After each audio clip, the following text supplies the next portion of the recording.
In this video, I recreated all 24 tracks on the Formula 1 calendar this year on my browser. This is episode 5, and if you want to see the first 13 tracks I've made so far, they're done in episodes 1 to 4. This episode, we will be releasing these 8 tracks that you see on screen right now. I'll be explaining why there's so many tracks in this video a bit later on right after this intro. Also, I'll be linking all the tracks for you to play as well, of course, all neatly organized on a document. By the end of this episode, we'll have 21 tracks in total so far. So next episode is probably going to be the grand finale. One more thing, this is a tip that I should have given you guys a long time ago, but to race against someone else's ghost car, you simply just click on their name on the leaderboard tab and you can race against it, like this.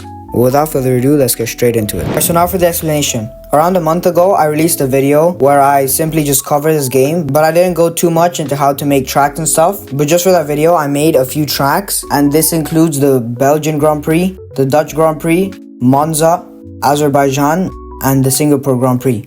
So these 5 tracks were made before the series started, so I've already got them ready for you guys to play. Alright, so now moving on to the US Grand Prix. This track definitely does not seem easy to make with the stuff on PolyTrack, and I feel it's going to be on the longer side of tracks, but I'll see you when it's done.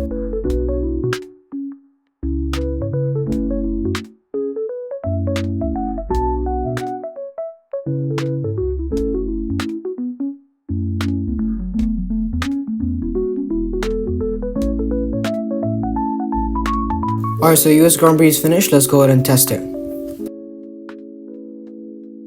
Starting off here was a pretty basic turn that leads into an even sharper turn. That one was a bit harder to get, but it was fine. Over here we have a pretty wavy part, which I absolutely butchered, but that's fine. So once that's completed, we have another set of wavy turns here. For this, I just put together a bunch of U-turns and connected them all up together to create a sort of wavy effect. So this part of the track is quite simple and straightforward. After this U-turn, we get led to this really long straight here where you have to brake quite early. As you can see, I completely messed that up as well. And it leads straight into a sharp turn. You can see already there's still quite a bunch of the track to go, but we've already been racing for a solid 1 minute. This already shows how much longer this track is compared to the rest. Alright, so now we can close in and complete the final turn. And we get a time of around 1 minute and 21 seconds. This is way longer than all the other tracks I've made, and now has the record for longest track in this series. Moving on to Mexico, it doesn't seem too hard to make with the stuff on PolyTrack, and the track also doesn't seem like it's going to be too long of a track, so I'll see you when this is done.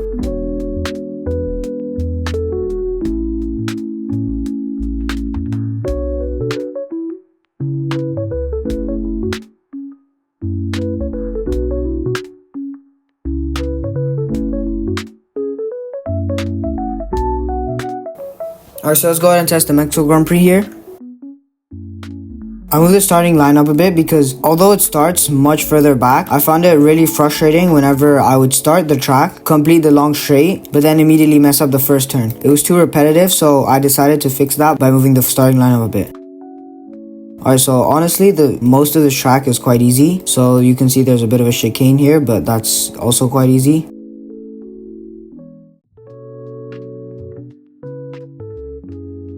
The track does need some getting used to because for the first sector there are quite a lot of turns. Here is a very sharp turn, and that does require a lot of slowing down or else you're going to mess it up.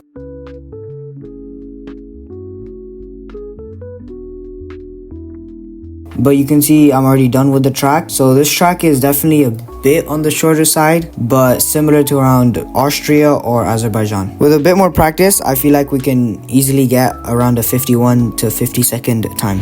For the third and final track of this episode, we've got the Brazil Grand Prix. This one is a bit more challenging to make with the stuff on PolyTrack because the curves and turns are a bit more mild, and that's not too easy to make. It also seems like it's going to be a hard track to race when actually playing the track. So we'll see how that goes. Anyway, I'll see you when this is done.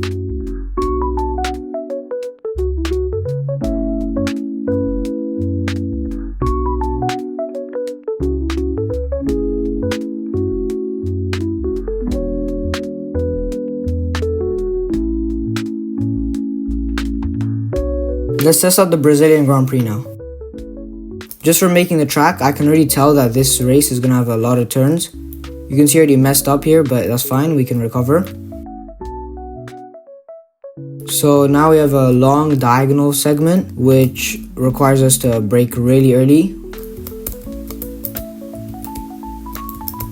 The rest of the track is mostly just a bunch of curves like this, making it a much harder track compared to the rest, but it should be fine once you get some practice.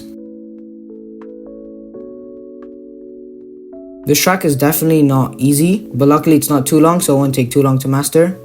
You can see I got a time of 51.8, which is decent and is a similar length to around Saudi Arabia, which was done in episode 1 of this series. Well, that's going to be it for this one. Make sure to try out these tracks and tell me what times you got for each one and which one was your favorite. Also, make sure to like and subscribe and give me feedback in the comments on how I can make my videos better. Until then, see you in the next one.